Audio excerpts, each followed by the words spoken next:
1쪽에 77문단이요. 이렇게 읽습니다. 해결책이 없도록 짜인 문제들에 대한 관념적인 집착은 에고가 좋아하는 책략으로서 강한 의지를 가진 자들이 진정으로 배울 수 없게 방해한다. 원의 면적과 똑같은 정사각형을 구하는 파이 원주율을 끝까지 계산하는 문제들은 좋은 사례들이다. 보다 최근의 에고의 시도는 특히 눈여겨볼 만하다. 서스펜션으로 몸을 보존함으로써 에고가 용납할 수 있는 일종의 제한된 분별성을 부여하는 것은 마음의 매력을 느끼는 보다 최근의 아이디어 중에 하나이다. 그렇지만 주의를 분산시키는 이 모든 책략들 안에서 그 책략을 추구하는 자들이 절대로 던지지 않는 유일한 질문이 무엇을 위하여라는 주목할 만하다. 무엇을 위하여라는 것은 주목할 만하다. 자, 여기 이 말에서요. 지난주에 얘기한 게 그 영구운동이라는 말이 무슨 말이냐. 영원한 것 같은 지속적인 그런 운동. 영원은 아니고 진리운동이 아니라 영구운동. 예를 들면 뭐 이런 겁니다. 참 영구적으로 해야 할 게 환경운동 같은 거 그런 거예요. 그런 거에 사람들이 몰두하게 하면서 생각을 분산시킨다는 거죠. 그 얘기를 지금 이어서 하는 거예요. 해결책이 없도록 짜인 문제들에 대한 관념적인 집착은 에고가 좋아하는 책략이다. 해결책 없어요. 무슨 환경 문제가 해결책이 있겠어요? 근데 그런 거에 아주 집착하게 만드는 게 에고가 아주 좋아하는 책략 중에 하나다. 그런 얘기고, 강한 의지를 가진 자들이 진정으로 배울 수 없게 방해한다. 그러니까 진리에 대한 강한 의지를 가진 사람들이 진정으로 배울 수 없도록 방해를 해버려요. 그게 뭐가? 그런 연구운동, 사회적인 연구운동, 세상적인 연구운동, 그 중에 하나가 아주 그럴듯한 환경운동 그런 거란 말이죠. 그런 거에 집착하게 하고 이런 거 합시다 저런 거 합시다 세상운동 하면서 정말 구해야 할 진리는 찾지 않는다는 그런 얘기예요. 자, 원의 면적과 똑같은 정사각형을 구한 파이 원주율을 끝까지 계산하는 문제들이 좋은 사례이다. 그러니까 정사각형과 원의 면적, 둥그런 원의 면적과 정사각형은 그게 같은 건데 그것을 같은 것으로 구하는 문제가 그렇게 쉽지를 않아. 그래서 파이에서 파이로 막 계산을 막 끝없이 해. 여기다가 시간을 다 낭비한다. 그런 얘기예요. 수학 문제를 가져와서 예를 들은 거예요, 지금요. 이런 얘기는 뭐 수학 계산하는 걸 모르니까 하여튼 넘어가요. 보다 최근의 에고의 시도는 특히 눈여겨볼 만하다. 그게 뭐냐? 서스펜션, 냉동 보존 기술의 일종으로 오래전에 나온 얘기예요. 사람이 죽으면 즉시 그냥 산 사람도 그냥 냉장고에다 집어넣어가지고 냉동을 시켜가지고 오랜 뒤에 한 뭐 100년이고 200년이고 후에 꺼내놔서 얼음을 딱 냉동을 풀으면 그 사람이 그냥 딱 살아가지고 돌아다니게 하는 거, 이런 게 연구운동이라는 거지, 이런 거. 응? 그럴듯하지 않느냐 이거지, 그런 거에. 그래서 몸을 보존하면서 에고가 용납할 수 있는 일종의 제한된 불멸성. 제한된 불멸성이라는 게 무슨 말이냐면요.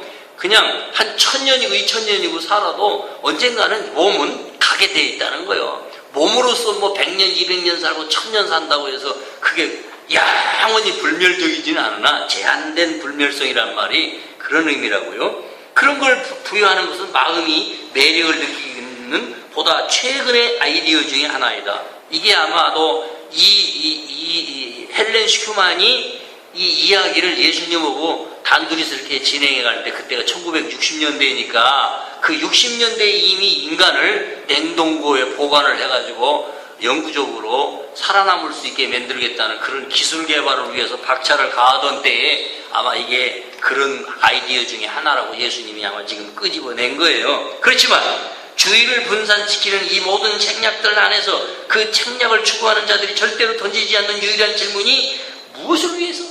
무엇을 위해서? 환경운동? 뭘 위해서? 인류를 위해서? 냉동 보관하자 하는 거, 그 뭘 위해서? 우리의 제한적 불멸성을 위해서? 그런 거에 몰두하는 동안에 정말 진리를 향한 마음이 흩어져 버리고 분산되져 버리고 그런다는 얘기예요. 78문단합니다. 이것은 그대의 마음이 실행하고자 하는 모든 것과 관련하여 반드시 물어야 할 질문이다. 무엇이 목적인가? 그 목적이 무엇이든 그것은 자동적으로 그대의 노력을 이끌어냄을 의심할 수 없다. 그렇다면 목적에 대한 결정은 미래의 노력에 대한 결정이다. 그것은 그 결정을 바꾸지 않는 한 계속 유효한 결정이다. 자, 보세요. 마음이 실현하고자 하는 모든 것과 관련해서, 그러니까 무엇을 위하여 그렇게 하는지는 모르지만 마음이 하고자 하는 모든 것과 관련해 반드시 물어야 할 질문이 뭐라고요? 무엇을 위하여? 무엇 때문에 우리가 이러고 있냐는 거지. 무엇을 위하여 우리는 이렇게 살고 있느냐는 거예요. 그 질문을 끊임없이 던져야 한다는 거예요. 무엇 때문에 나는 이 고생을 하고 살아야지? 무엇을 위하여 나는 이렇게 슬퍼해야지? 괴로워해야지? 라고 하면서 질문을 던져야 한다. 그런 얘기고, 무엇이 목적이냐? 그 목적이 무엇이든 그건 자동적으로 그대의 노력을 이끌어냄을 의심할 수 없다. 무엇을 위하여 하든지 간에 인간의 노력을 이끌어낸다는 거지. 어떤 목적을 세우고 목표를 세우면 인간은 노력하게 되어 있다는 거예요. 그렇다면 목적에 대한 결정은 미래의 노력에 대한 결정이다. 미래에 무언가를 위해서 노력을 하게 되고 그걸 위해서 힘을 쓴다는 거예요. 근데 그 미래에 뭘 위해서냐 이거요. 미래에 뭘 위해서 그렇게 하겠냐는 거예요. 그것은 그 결정을 바꾸지 않는 한 계속 유효한 결정이다. 그건 유효해. 무엇을 하든지 간에 어떤 결정을 하게 되면 노력하게 되고 그 노력은 유효해서 지속적으로 하게 되는 건데 뭐냐는 거지 그게. 그게 뭐냐? 진리를 위한 거냐? 아니면 쓸데없는 세상운동이냐? 그런 겁니다. 79문단이요. 심리학자들은 에고의 아주 왜곡된 연상을 실제처럼 만들 수도 있고 받아들일 수도 있음을 알아낼 수 있는 좋은 위치에 있다. 섹스와 공격의 혼동과 거기서 야기되는 행동이 좋은 예이다. 원인이 성충동이든 성폭력이든 결과로 나타나는 행동은 같다고 지각된다.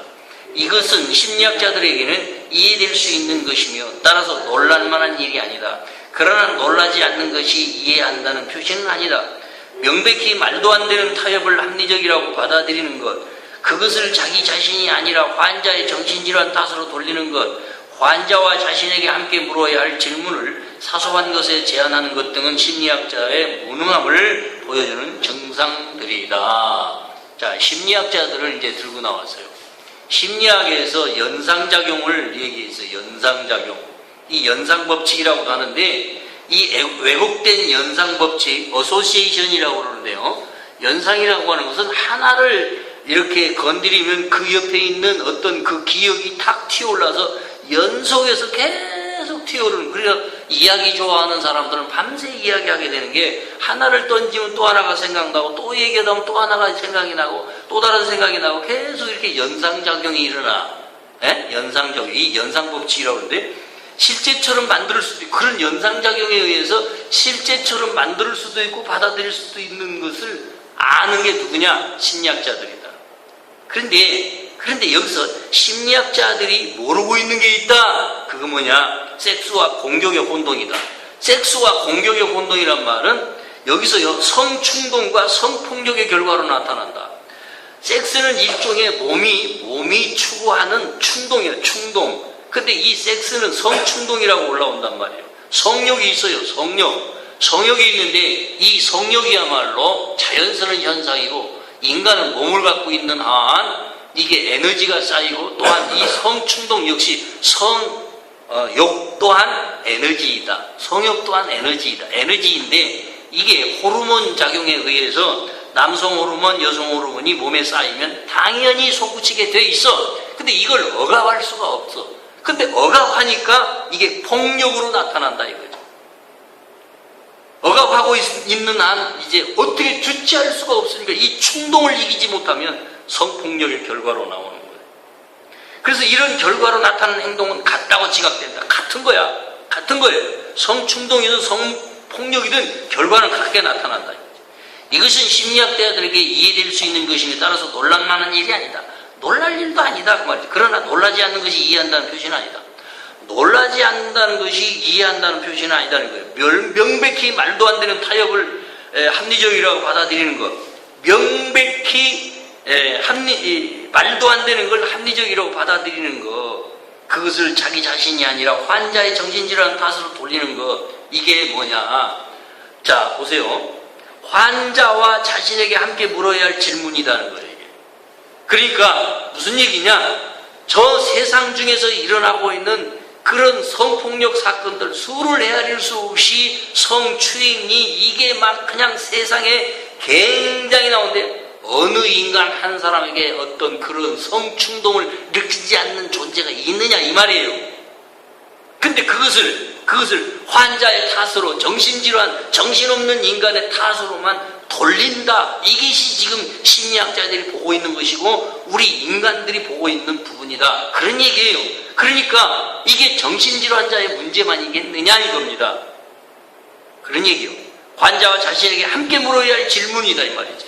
환자, 그게 정신질환을 앓고 있는 저 성폭력을 행하는, 성추행을 행하는 그런 모든 사람들 속에 있는 성충동이나 우리 보통 그런 잘못을 저지르지 않고 정상적으로 정말 형제가 형제를 사랑할 줄 아는 이런 우리들의 삶 속에서도 여전히 성충동은 똑같은 결과로 나타날 수 있다. 그런 얘기예요. 그런데 환자와 자신에게 함께 물어야 할 질문을 사소한 것에 제한하는 것은 심리학자들의 무능함을 보여주는 정상들이다.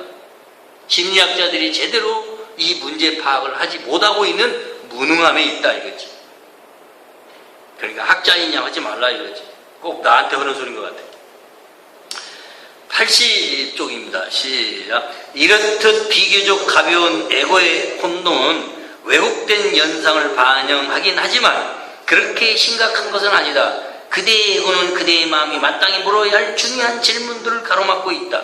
환자의 마음에 대한 질문을 제안하려 하는 한 환자를 이해할 수 없으니 그럼으로써 그 제안을 자신의 마음에게도 받아들이기 때문이다.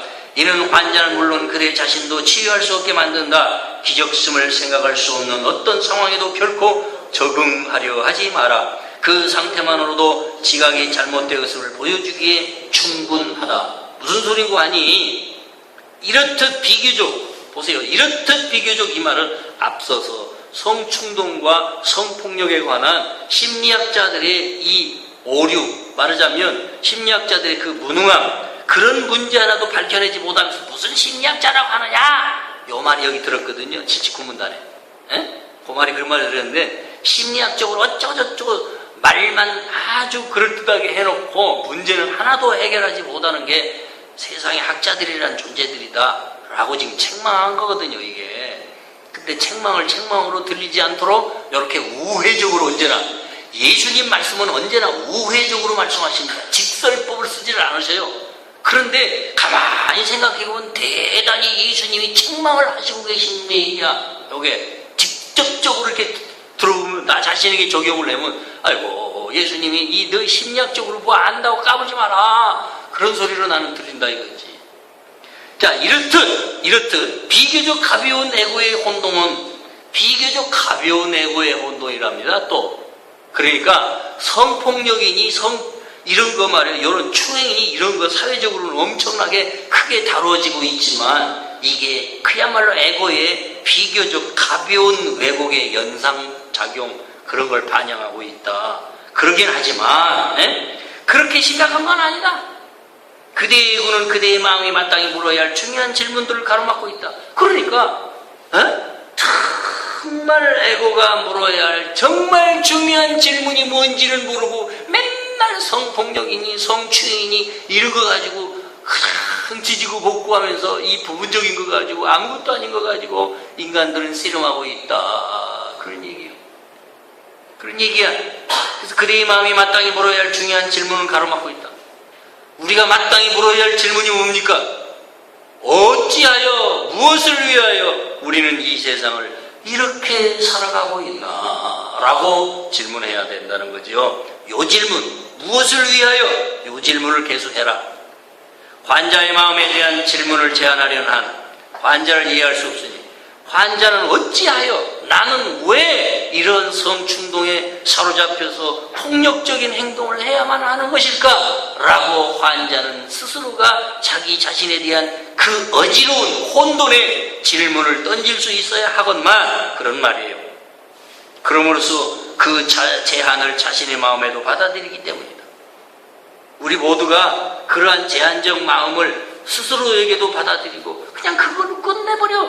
문제를 해결하려고 하지 않아. 진리를 안다면 그럴 리가 있겠어요? 참사랑을 안다면 그럴 리가 있겠어요?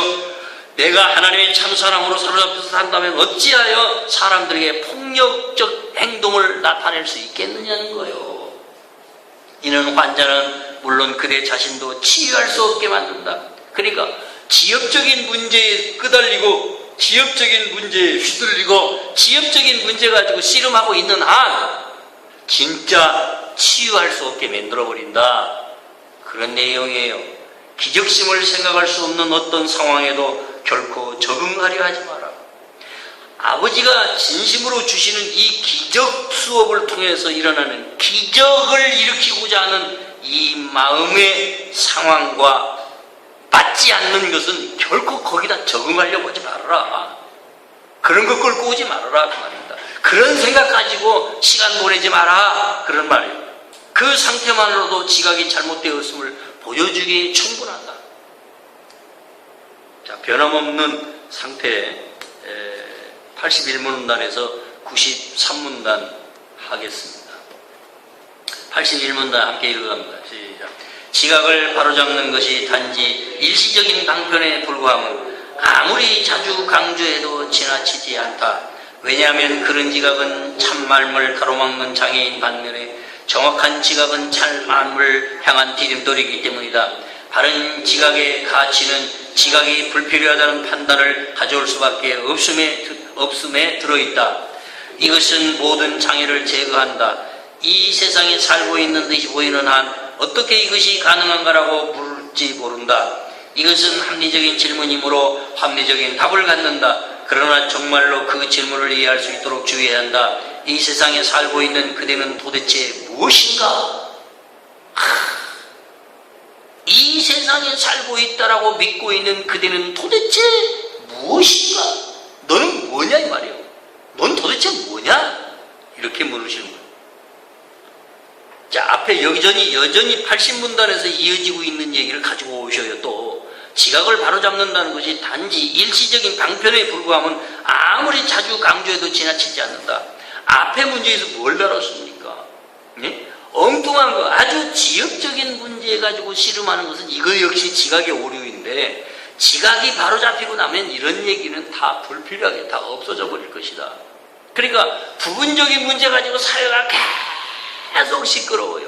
진리 하나를 깨닫고 나면 깨끗이 끝나버릴 일 가지고, 진리를 제대로 깨닫고 나면 깨끗이 끝날 일에 신문을 보면 끊임없이 사건 사고와 나라의 일과 뉴스와 뉴스거리로 가득 메워요.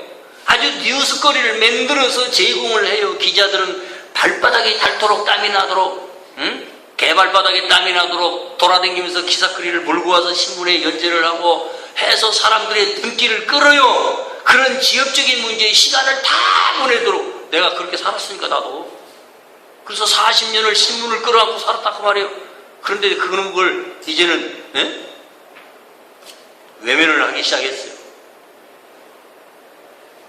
그러니까 아무 관심도 없는 상황이에요. 이제 이까지는 문제가 아무 관심사항이 아니구나 라고. 왜요? 진리를 온전히 깨닫고 나니까 더 이상 그 세상 일에 끄들릴 필요 없고 거기다 시간 낭비할 필요가 없어. 차라리 그 시간이 있으면 이제는 산으로 호로록 가버려가지고 그늘 끝에 가만히 앉았다 숲속에서 그야말로 숲이 내뿜는 그 맑고 청정한 공기나 싹 마시다 오는 게 훨씬 더 유리한 거예요. 쓸데없는 일에 지각을 활용하지 말자 이거죠. 그래서 지각을 바로잡는 것이 단지 일시적인 방편을 불과하면 아무리 자주 강조해도 지나치지 않는다. 이 말 무슨 말이냐면요, 지각을 바로잡는 것 역시 일시적이다. 일시적인 방법이다. 일시적인 방편이다. 그러나 지각은 바로잡혀야 돼요.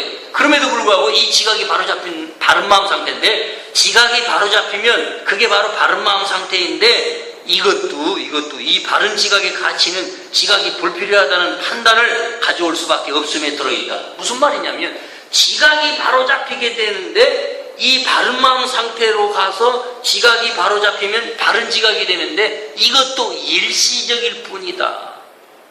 여전히 지각의 오류를 겪고 있다가 바른 지각으로 고쳐지고 보니까 그럼 이게 영원한 거냐? 천국에서의 영혼에게는 천국에서의 영원한 하나님 나라 안에서의 그 천국의 영으로서의 삶은 영으로서의 위치는 지각이 필요 없다. 그 얘기가 여기 들어있어요. 몸을 갖고 있는 동안에 지각이 필요할 뿐이에요. 그러니까 영의 존재는 지각을 쓰지 않아. 영으로 그런 거 아는 거지. 그러니까 영에게는 지각 같은 게 없다는 얘기이기도 합니다. 이 얘기가 바로. 보세요. 바른 지각의 가치는 지각이 불필요하다는 판단을 가져올 수밖에 없음에 들어있다. 이것은 모든 장애를 제거한다. 모든 장애를 제거한다. 지각을 갖고 있을 때 장애를 겪어. 문제가 어디서 오느냐? 문제가 어디서 오느냐? 지각을 바로 사용하지 않기 때문에 문제가 오는 거다. 그런 말이죠. 이 세상에 살고 있는데 보이는 한 어떻게 이것이 가능한가라고 물을지 모른다. 그러니까 보세요. 이게 무슨 말이냐면 우리가 이 세상에 살고 있는데 한마디로 말하면 밥 먹고 똥 싸고 화장실 다니고 아프고 병원 다니고 이러고 있는데 이게 가능하냐 이렇게 물을 수 있다는 거지. 그런 말이에요. 이것은 합리적인 질문이므로 합리적인 답을 갖는다. 그러나 정말로 그 질문을 이해할 수 있도록 주의해야 한다. 이 세상에 살고 있는 그대는 도대체 무엇인가? 영원한 존재인가? 유한한 존재인가?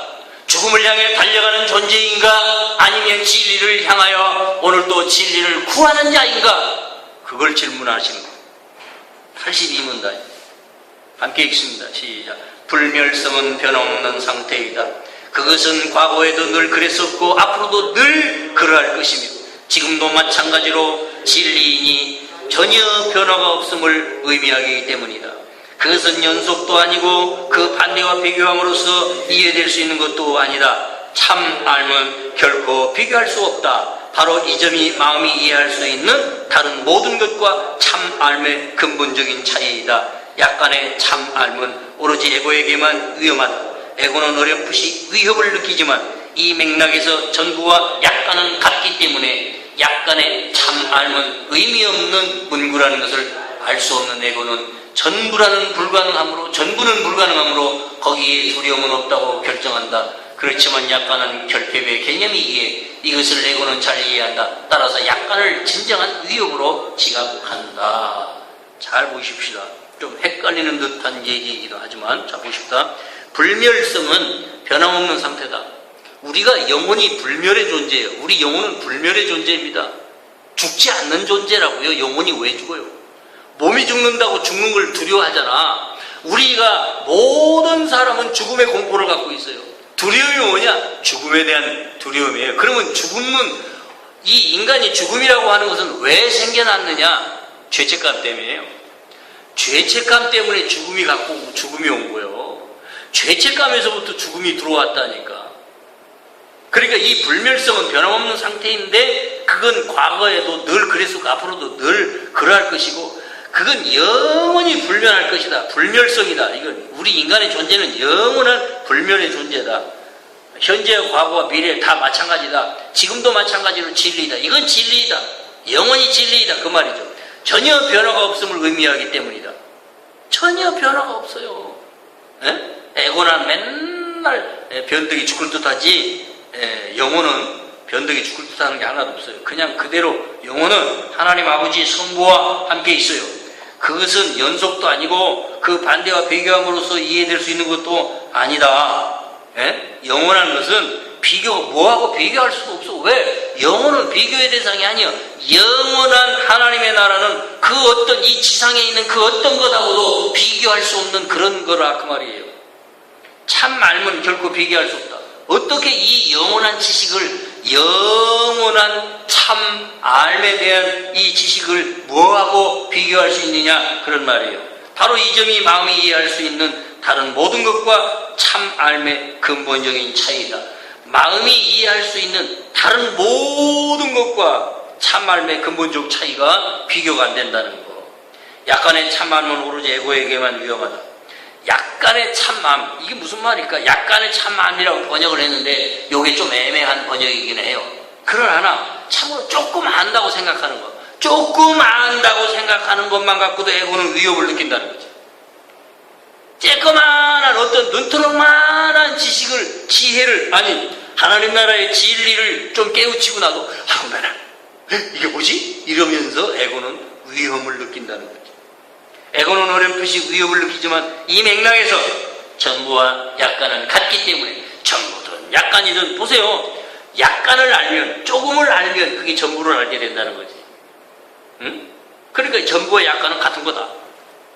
약간의 참마음을 의미 있는 문구라는 걸 알 수 없는 에고는 약간의 참마음, 조금이라도 알았다고 하는 참말매에 대해서 이제 정말 빛이 비춰오기 시작해서 참말매 지식이 오기 시작했어. 이 문제, 이 문구를, 문구라는 것을, 이 의미 있는 문구라는 것을 알 수 없는 에고는 전부를 불가능함으로 거기에 두려움은 없다고 결정한다. 전부는 그러니까 또 이런 말이야. 조금에 알았다고 다 알 수 있나? 조금에 알았다고 다 알 수 있나? 모르지. 그거 모르는 거야. 불가능한 거야. 이러면서 탁 마음을 닫고 두려움이 없다라고 이렇게 임시방편으로 결정을 내린다는 거지. 무서워할 일도 아니고 두려워할 일도 아니고 그래 인간이 알아봤자 얼마나 알겠어? 뭐 이러면서 닫아버린다는 거죠. 그렇지만 약간은 결핍이 개념이기에 이것을 에고는 잘 이해한다. 따라서 약간을 진정한 위협으로 지각한다. 그러면서도 또 약간 안다는 것, 조금이라도 안다는 것에 대해서 위협으로 지각을 한다는 거예요. 이 에고가 이러고 있어요. 그러니까 에고는 한마디로 뭐예요? 불완전하다. 온전치 못하다. 그런 얘기고 83문도 함께 읽습니다. 에고는 지각되는 위협의 진정한 원천을 인지하지 못하며 만약 그대가 자신을 에고와 결부시킨다면 그대 또한 전체 상황을 있는 그대로 직역할 수 없음을 기억해야 할 핵심적인 사항이다. 오로지 에고에게 바치는 그대의 충성만이 에고에게 그대를 지배할 수 있는 힘을 준다. 무슨 말입니까? 에고가 지각되는 에고는 지각되는 위협의 진정한 원천을 인지하지 못한다. 에고가 지각하고 있는 진정한 위협의 원천, 그거 모른다는 거지. 무엇이 위협인지를 모르고 있는 거야. 만약 그대가 자신을 에고와 결부시킨다, 그대 또한 전체 상황을 있는 그대로 지각할 수 없음을 기억해야 할 핵심적인 상황이라는 거야. 에고하고 하나다고 살고 있으면 에고와 하나 되어 살고 있는 상황 속에서는 아무것도 지각할 수 없다. 전체 상황을 지각할 수 없다는 거예요. 부분적으로만 조금 알고 부분적으로만 조금씩 뭘 알았다고 할 뿐이지 에고하고 함께 있는 한은 전체적인 걸 깨달을 길이 없다. 그런 말이고 오로지 에고에게 바치는 그대의 충성만이 에고에게 그대의 지배할 수 있는, 나를 지배할 수 있는 힘을 실어줘. 그러니까 이게 무슨 말입니까? 에고가 계속 나를 지배하도록, 에고가 계속 나를 끌고 가도록 누가 힘을 줘? 내가 힘을 주고 있다는 거예요. 그러니까 에고에 대한 믿음을 거둬들여야 돼. 마음 한쪽이 에고예요. 볼 것 없이 이렇게 돼. 마음은 전체인데 전체의 마음이 있는데 그쪽에 한쪽 마음을 우리가 계속 거기다 믿음을 줘. 그게 에고야. 그 걱정 근심하고 있는 건 에고에게 믿음 주는 거예요. 걱정하고 내일 일을 염려하지 말라. 뭐 어쩌고 저쩌고 하는 마태복음 6장의 말씀들이 그 산상수훈에 나오는 마태복음 6장에 염려하지 마라. 하나님 나라와 그 일을 구하라. 그러면서 이야기하시는 그 모든 것들이 뭐냐? 에고에게 힘주지 말아라 말이야. 에고에게 믿음 주지 말아라 말이야. 에고는 맨날 밤낮이 몸뚱이 걱정해야 돼. 언제 죽을라나? 내가 늙어서 중풍이나 안 맞을라나? 건강 걱정, 건강 염려 걱정. 이거 역시요 전부 다 에고에게 힘 실어주는 거라. 그러니까 지금 우리는 뭔 연습해야 되냐면 몸이 아프다고 계속 아이고 하고 있는 한 계속 아파요. 그것만 아시라고 자꾸. 그걸 빨리 알아차려야 돼.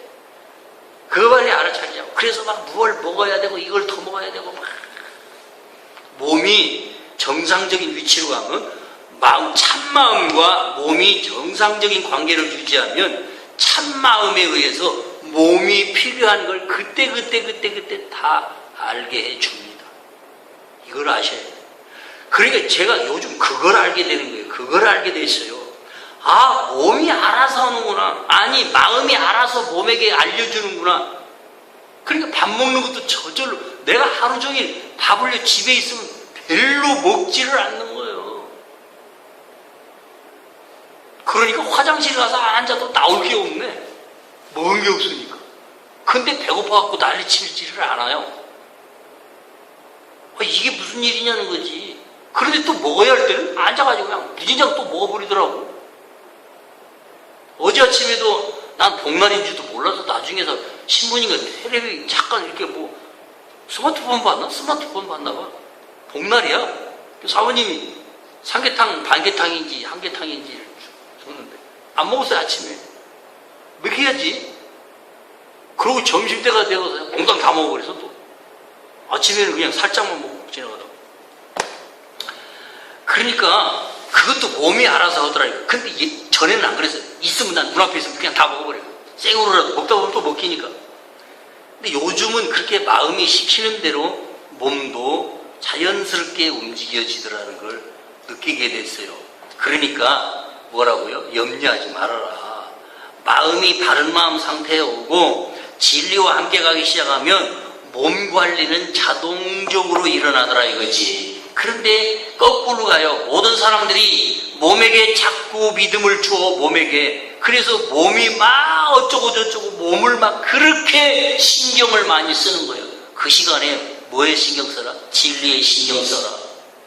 지금 돈만 아까워 죽겠어요. 1년치 지금 헬스비 다 내놓고서는 헬스도 안 가버리고 앉아가지고. 자, 자, 83문단 합시다. 83문단. 시작. 우리는 이제껏 에고가 마치 스스로 움직이는 개별적인 것인 양 말하였다. 이것은 에고를 가볍게 내버려버릴 수 없으며 그대의 생각이 얼마나 깊이 에고의 지배를 받는지 깨달아야 함을 설득하기 위해 필요한 것이었다. 그러나 그런 식으로 에고를 무사히 보낼 수 없다. 그대가 여기에 있는 한, 아니 더 정확하게 그대가 여기 있다고 믿는 한 그대는 그대 스스로 갈등 상태에 있다고 간주할 수밖에 없다. 이게 무슨 말이냐면요, 우리가 얼마나 에고에게 믿음을 실어주고 있는지 모른다는 거지. 하나님 믿습니다가 아니라 에고요 믿습니다요. 지금요. 예수님 믿습니다가 아니라 에고시 믿습니다요. 지금요. 우리 그러고 살고 있다고. 우리는 이제껏 에고가 마치 스스로 움직이는 개별적인 것이냐 말했다. 에고가 스스로 움직이는 것처럼 개별적인 것처럼 말했지만 이건 에고를 가볍게 보내버릴 수 없다. 그대의 생각이 얼마나 깊이 에고의 지배를 받는지 깨달아야만 설득하기 위해서 에고가 따로 움직이는 것처럼 설명을 했지만 잘 알아들으세요. 잘 알아들으라고. 에고의 지배를 받는지 깨달아야 함을 설득하기 위해서 얼마나 인간이 에고의 지배를 받는지 깨달아야 하기 때문에 에고가 별도로 혼자서 움직이는 것처럼 그렇게 설명을 할 수밖에 없었다. 그러나 그런 식으로 에고를 무사히 보낼 수는 없다. 그런 식으로 에고가 사라지게 할 수는 없다. 그 말이고 그대가 여기 있어서, 그러니까 우리 인간들이 이 세상에 살고 있다고 믿는 한 에고는 계속 우리를 지배하고 끌고 가. 그러니까 뭐라고 선언해야 되느냐? 하루속히 지금이라도 빨리 나는 그냥 여기 있는 대로 영어로 해요. I am not a body. 나는 몸이 아니다. 나는 몸이 아니다. 계속 그렇게 하셔야 돼요. 나는 몸이 아닙니다. 라고 계속 하라 이 말이에요. 나는 몸이다라고 생각하고 있는 한은 에고하고 영원히 이 세상을 떠날 수가 없어요. 그러니까 나는 몸이 아니라고 계속 입으로 짓거려야 돼요. 그래야 에고가 끝나는 날이 온다 이거지. 근데 몸으로서 이 세상에 살고 있다고 믿는 한 계속 에고의 지배 아래에 있어. 계속 에고의 지배 아래에 있는 한은 몸뚱이가 아프지 않을 날이 하나도 없어요. 계속 아파요. 에고를 믿고 살기 때문에 병원 시스템이 필요해. 진리를 믿고 진리대로 살면 병원 의지하지 않아도 되는 날이 온다니까. 안 걸릴 걱정을 하지 말아야 돼요.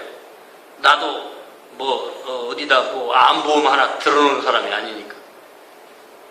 그러니까 무슨 말이냐, 에고하고 놀고 있는 한은 계속 몸 걱정, 미래 걱정, 내가 어떻게 될까는 그 걱정을 하면서 살 수밖에 없어요. 그러나 에고를 믿지 마세요. 몸을 믿지 마세요. 85문단 하겠습니다. 시작. 에고는 그대 자신에 대한 믿음의 일부일 뿐이다.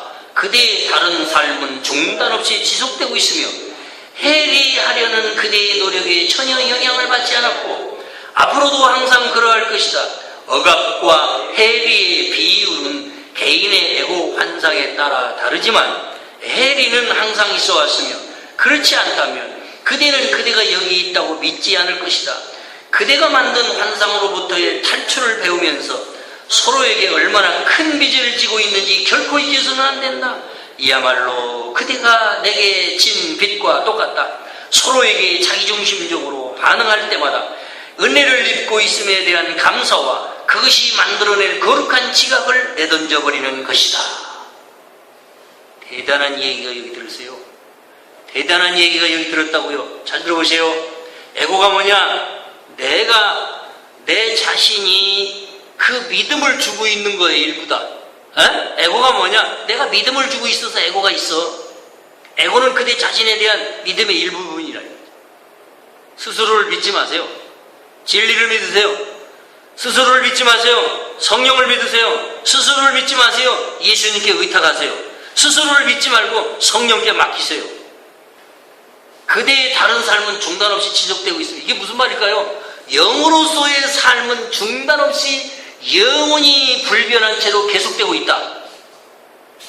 그 말이고요. 해리하려는 그대의 노력에 전혀 영향을 받지 않았고 이게 무슨 말입니까? 무언가 분리시키려고 하는 해리는 분리를 말하는 겁니다. 디소시에이션이란 말이에요. 디소시에이션이 분리를 만들어내는 거야. 이제 치유기법 중에 공중분리기법이 있어요. 공중분리, 영화관 분리기법, 무슨 기법 이런 거 다 있는데 이게 디소시에이션, 해리. 나 자신과 무엇을 떼놓는 걸 해리라고 그래. 해리. 근데 이 해리하려는 노력, 그대의 노력에 전혀 영향을 받지 않고 앞으로도 그럴 것이다. 뭐가? 지속되고 있는 불변하는 영혼이 살고 있다라고 하는 진리의 말씀에서 한치도 어긋나지 않게 살고 있는 이 영혼은 내가 아무리 지금 죄와 분리시켜보려고 노력을 했고 모아 하고 계속 해리시키려고 했던 그 노력과 상관도 없어. 그래서 여기서 이제 또 억압과 해리의 비율은 이 억압이라고 하는 것과 리프레션이라고 해서 이 억압과 해리, 디소시에이션, 이 해리와의 비율, 그러니까 서로 어떤 것이 더 크냐 이 비율에 대해서 얘기를 하는 거예요. 근데 이게 개인의 에고의 환상에 따라 다르다. 억압을 하는 거나 해리를 하고자 하는 거나 이것이 개인의 현상에 따라 다르다는 거지. 해리는 항상 있어 왔으며 무언가 나 자신 속에서 죄를 분리시켜보려고 하고 난 이런 건 싫어, 난 이거 안 할래 하면서 이런 게 이게 다 해리시키고자 하는 거예요. 그래서 이런 건 다 항상 있어 왔으며 그렇지 않다면 그대는 그대가 여기 있다고 믿지 않을 것이다. 그렇지 않다면 그대는 그대가 여기 있다고 믿지 않을 것이라는 거지. 그래서 계속 해리를 시켜. 하나님과 해리시키고 진리와 해리시키고 억압시키고 진리에 대한 그것을 억압을 해. 그리고 또 천국과 하나라고 하는 거, 영혼과 하나라고 하는 거, 형제와 하나라고 하는 것을 믿지를 못하고 계속 분리시켜. 해리라는 말은 분리라는 말과 비슷한 말이에요. 그러니까 그렇게 억압하고 해리시키고 하는 거 그거 그냥 계속 지금까지 지속되고 있다. 그런 얘기예요. 그래서요 그대가 만든 환상으로부터 탈출을 배우면서 그대가 만든 환상으로부터 탈출을 배우면서 서로에게 지금 우리가 기적 수업을 배우면서 이제는 더 이상 환상에 끄들리지 않겠다? 이렇게 억압을 당하고 억압을 하고 해리시키고 하면서 서로가 서로를 분리시키고 서로가 서로를 너와 너 나는 나 이러고 분리시키고 사는 거 이거 여기서 끝나려면 이러한 이 환상으로부터 탈출을 배우려면 어떻게 되냐? 서로에게 얼마나 큰 빚을 지고 있는지 큰 빚을 지고 있는 걸 잊어버리면 안 된다. 잊어버리면 안 된다. 뭘 갚아야 하는 줄 아세요? 사랑의 빚 외에는 지지 말라. 로마서 13장 13절 사랑의 빚 외에는 지지 말라. 그렇게 얘기를 했지만 자, 우리는 얼마나 큰 빚을 졌는지 모른다는 거예요. 서로가 서로에게요. 감사한 거 왜 하는 줄 아세요? 감사를 왜 하는 줄 아세요? 빚져서 그래요. 빚진 자요. 우리는 다 빚진 자야. 어떤 빚? 은혜의 빚을 졌습니다. 이야말로 그대가 내게 진 빚과 똑같다. 예수님에게 진 빚과 똑같다는 거예요. 예수님이 안 가르쳐 줬으면 이걸 어찌 알겠어요? 이 허목사가 기적수업을 배우지 않았으면 어찌 알겠어요? 수많은 기독교 신자들과 똑같이 오늘 또 저 떼국물에 그야말로 흘러내려가는 저 떼꾸정물과 함께 둘둘둘 말려서 같이 흘러가고 있을 거예요. 우리가 이러한 엄청난 진리의 말씀을 새롭게 이렇게 받아들일 수 있는 거, 이 허목사가 먼저 기적 수업을 받아들이고 공부했고 이걸 깨달았고 실제 세상에 도달하여 오로지 하나님의 참사랑만을 말씀하고 있을 때에 이것을 듣는 저와 여러분이 함께 예수님에게 똑같이 엄청난 빚을 졌더라. 그러니까 감사해라. 감사 없는 사람한테는요 치유도 일어나지 않습니다. 하늘이 문을 닫아버려요. 하늘이 문 닫는 게 뭔지 아세요? 우주가 문을 닫아버려요. 이거 보세요. 제가 간증할 게 하나 지금 있습니다. 간증할 게 하나 있는데 우리 누나가 지금 4살 더 먹은 누나가 이 무릎팍 수술을 해가지고 들어놓여 있는데 내가 예수 믿는 집사님이 누나의 여기 명치에다가 손을 얹었어요. 처음으로 그러기 전에 병원 가기 전에 집에서부터 여기 이 명치 있는 데가 이상하기 시작했어요. 이게 옛날에 아프던 또 아프네. 이게 이상하다. 병원에 갔는데 더 아파요. 계속 아파요. 그래서 동생이 막내 동생한테 내가 지금 여기 명치 끝이 아픈데 병원에 환자 저기 저 병실에 안 있는 사람들 중에 누가 명치 끝이 아픈 사람이 있는가? 그래서 들어가서 물어봐서 내가 지금 명치 끝이 아픈데 왜 그런지 모르겠다. 누나가 지금 명치 끝이 아프대요. 그래서 내가 명치 끝에 손을 대고 기도를 가만히 하는데 조금 풀리는 듯 하다가 도로 아파. 집에 와서까지 애터민을 만났어요. 서울에서. 그래가지고 한 3시간 또 얘기한 것 같아요. 그 커피집에서. 그리고 집에 오니까 11시 반이야. 이렇게 안 풀려. 아침에 일어났는데도 안 풀려요. 이게 무슨 문제일까? 그래서 이제 막내한테 물어봤어요. 언니의 큰 문제가 뭐냐? 나는 대화가 별로 없었기 때문에 큰 문제가 뭐냐? 마음의 문제가. 형부 문제지 뭐. 그 형부가 어쩐대 그랬더니 형부가 엄마가 태어나자마자 100일 만인가 돌아가셨대요. 100일 만인가 돌아가셔가지고 새엄마가 이제 한참 뒤에 3살 때인가 이렇게 돌아왔는데 젖동량 하면서 키웠대요. 우리 매형을. 그러니까 우리 누나 시아버지께서 젖동량에서 3살까지 키우다가 새장가를 들어서 새어머니가 들어왔지만 금세 뭐 한 1년 만에 또 밑에 동생이 또 생겨나고 배다른 동생이 생겨나고 버리고 하니까 우리 매형이라는 분이 얼마나 사랑에 굶주렸겠어. 그래서 이구동성으로 생질들 아이들도 아버지하고 경쟁자야. 엄마의 사랑을 서로 경쟁적으로 차지하기 위한 매형과 자식들과 심지어는 손녀딸하고도 싸운대야. 그러니까 우리 누나 말이 그러는 거예요. 내가 네 엄마냐? 에? 내가 네 각시지? 응? 엄마냐? 막 이러고 막 푸악을 했다고 그래요. 울면서 한 대화야. 그래서 내가 그랬어요. 용서해라. 얼마나 그 영혼이 사랑이 굶주렸으면 그렇게 마누라에게 달라 다구 응? 거머리같이 뺏어 먹으려고만 하겠느냐. 주는 사랑을 이제부터 해봅시다. 누나 주는 사랑을 해보자. 당신은 아마도 전생에서 그런 사명을 띠고 왔나 보다. 이 세상에 나올 때 정말 오롯이 그런 주는 사랑을 배우고 오라고 아마 태어났을 것이다. 그런데 희한하게 우리 막내 동생도 어머니가 일찍 돌아가시니까 5살 때 돌아가셨으니 초등학교 들어가기 전에 시집가면서 이 애를 데리고 시집을 갔어요.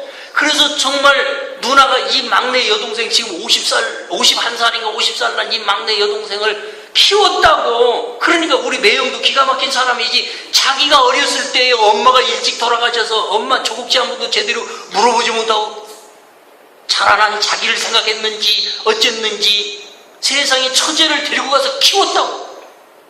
초등학교 다닐 때까지. 그리고 이제 초등학교 좀 다니면서 집으로 돌아와서 학교에 이제 고향에서 다녔는데 그렇게 했어요. 그런데 이 누나 또 보세요. 이게 큰딸이라는 년이 딸이라고 하나밖에 없는데 딸년이 시집가더니 어떻게 이상한 놈 만나가지고 또 갈라지고, 그러니까 이 어린 손녀딸을 또 다 업어서 키웠네. 당신은 아마도 전생에서부터 이렇게 하라고 태어났나 보다. 그러니까 3살도 안 된, 아니 젖꼭지 물어보고 3개월도 100일 됐나 안 됐나 할 때 엄마가 돌아가셔서 평생의 사랑에 굶주린 그 사람을 연애해서 신랑이라고 맞아들여가지고 이렇게 40년 이상을 살았으니 용서하자. 징그럽게 생각해서 그렇게 힘들어했지만 이제 주는 사랑을 제대로 해봅시다. 제발이지 용서해라. 용서한다고 지금 말해라. 그래야 내가 이 명치끝이 지금 나을 것 같다. 그래 울면서 그래 용서해야지 하는데 딱 풀려버려요. 용서해야지 하는데 아픈 게 없어 사라져버렸어요. 이게 뭐냐는 거예요. 에너지를 공유함이야. 이제 보니, 그러니까 내가 어떤 자료를 읽다 보니까 내가 이 세상에서 살면서 사랑한다라고 말 한마디 할 때 우주가 응답을 해요. 이걸 아셔야 돼요. 내가 누군가를 향해서 미워 죽겠어 저놈의 인간 할 때 저 우주가 문을 닫아버려. 이걸 아셔야 돼요. 자, 몸은 따로 가졌어요. 몸은 따로 가졌는데 어떻게 그 누나의 명치끝 아픔이 내 아픔으로 함께 공유가 되느냐 이거. 이게 사랑이야. 이게 참 사랑의 사람 속에 나타나는 현상 중에 하나예요. 상대방의 아픔을 가지고 있으면 몸이 아프든 마음이 아프든 어느 부분인가 내가 같이 그 아픔을 공유하게 돼. 그럼 이게 뭐냐? 그 사람을 치유해 줘라 이 말이에요. 전화 끊고 나서